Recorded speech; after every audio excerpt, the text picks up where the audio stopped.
Hello everyone, welcome back to Unsarkari. Last lessons में हमने discuss किया था हिंदी का अर्थ और अर्थांतर तथा किस प्रकार हिंदी को लेकर राज्य भाषा और क्षेत्रीय भाषा के कारण हिंदी के लिए विरोध की स्थिति उत्पन्न हुई। हिंदी भाषा का विकास विकास के साथ साथ हमें हिंदी भाषा का इतिहास जानना भी अनिवार्य है कि किस प्रकार हिंदी भाषा मानक हिंदी में परिवर्तित हुई। संस्कृत, अवहट, प्राकृत, प्राकृत से अवहट, अपभ्रंश, पुरानी हिंदी तथा प्रारंभिक हिंदी से निरंतर परिवर्तनशील रहती हुई मानक हिंदी बनी। किसी विषय के विवेचन विवेचन का अर्थ है किसी विषय को सभी पक्षों और तथ्य और वास्तविकताओं को ध्यान में रखते हुए उस पर विचार करना।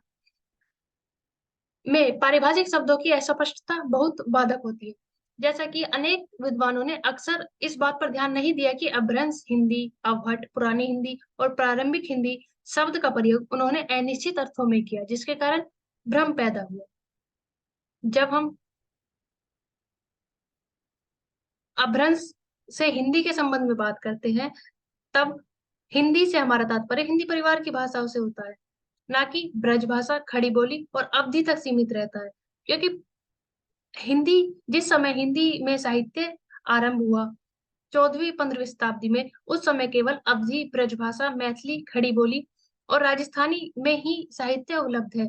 इसलिए यह भ्रम उत्पन्न होता है कि हिंदी परिवार इन्हीं भाषाओं तक सीमित है। लेकिन हिंदी में अपने समय की पश्चिमी हिंदी, पूर्वी हिंदी, बिहारी, राजस्थानी, पहाड़ी वर्ग की सभी सदस्य भाषाएं सम्मिलित है। यहाँ प्रश्न यह उठता है कि अपभ्रंश शब्द का प्रयोग भाषा के रूप में सर्वप्रथम किसने किया तथा अपभ्रंश में साहित्य लेखन लेखन कब प्रारंभ हुआ?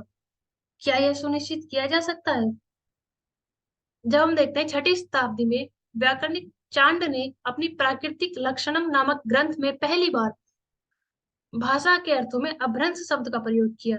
इसी शताब्दी में वल्लभी के राजा धरसेन के पिता गुहा को एक तामपत्र में संस्कृत, प्राकृत और अपभ्रंश में निपुण कवि कहा गया है। भामा ने भी 6वीं शताब्दी में ही काव्य अलंकार में संस्कृत और प्राकृतिक के साथ साथ अपभ्रंश का उल्लेख भी किया है। दंडी ने 7वीं शताब्दी के अंत तथा 8वीं शताब्दी के प्रारंभ में काव्य दर्शन में अपभ्रंश को आभीर आदि भाषा कहा है।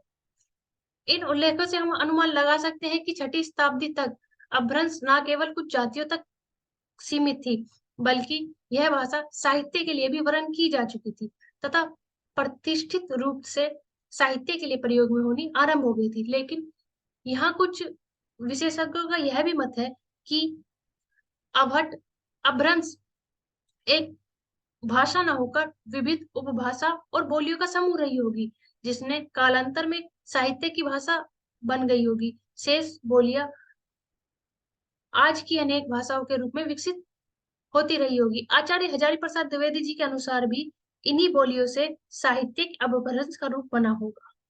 पर यह प्रश्न यह उठता है कि अपभ्रंश का विस्तार कैसे हुआ तथा किस क्षेत्र में अपभ्रंश का विस्तार हुआ? क्या यह पता लगाया जा सकता है?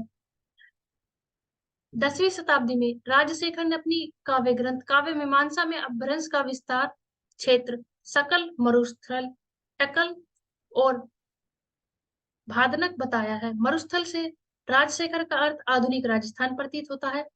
टक्क प्रदेश की स्थिति विद्वानों ने व्यास और सिंधु नदी के बीच मानी है।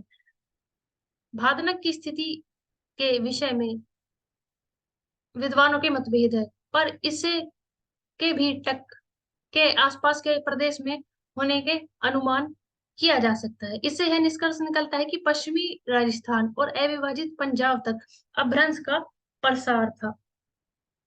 लेकिन ये बोली जाने वाली बोलियां या भाषाओं के रूप में अपभ्रंश का स्वरूप कैसा था, अपभ्रंश के कितने भेद थे तथा यह कौन बताएगा कि का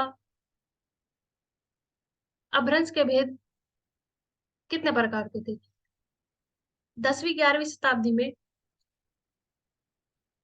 नामी साधु ने अपभ्रंश के 3 भेद बताए: उपनगर, आभीर और ग्राम्य। यह आभीर डांडी का आभीर ही था। उन्हीं से साहित्य से प्राप्त अपभ्रंश के लिए आभीर शब्द का प्रयोग नामी ने अपभ्रंश के भेदों में आभीर के लिए किया। पारिवर्तिक व्याकरणों ने इन्हीं तीन भेदों के नाम नागर, उपनागर और ब्राज की संज्ञा दी। 17वीं शताब्दी में मार्कंडे ने अपभ्रंश के 27 भेद बताए। ये भेद देश के विभिन्न क्षेत्रों से संबंध रखते थे। अतः यह निष्कर्ष निकाला गया कि देश के विभिन्न भागों में, जिनमें गुजरात से लेकर गोंड और कलिंग तक का क्षेत्र सम्मिलित था, अनेक भाषाएं बोली जा रही थी जिनका सामूहिक नाम अपभ्रंश था। इन पर सभी भाषाओं में साहित्य की रचना नहीं हुई। अपभ्रंश साहित्य का विशेष रूप से विकास गुजरात, राजस्थान और बिहार में हुआ। गुजरात, राजस्थान में विकसित होने वाले साहित्य को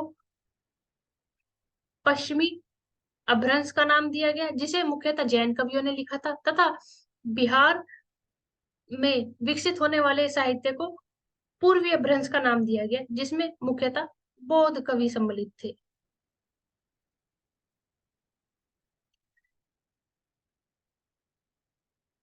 thank you for watching. Like, share and subscribe answer card.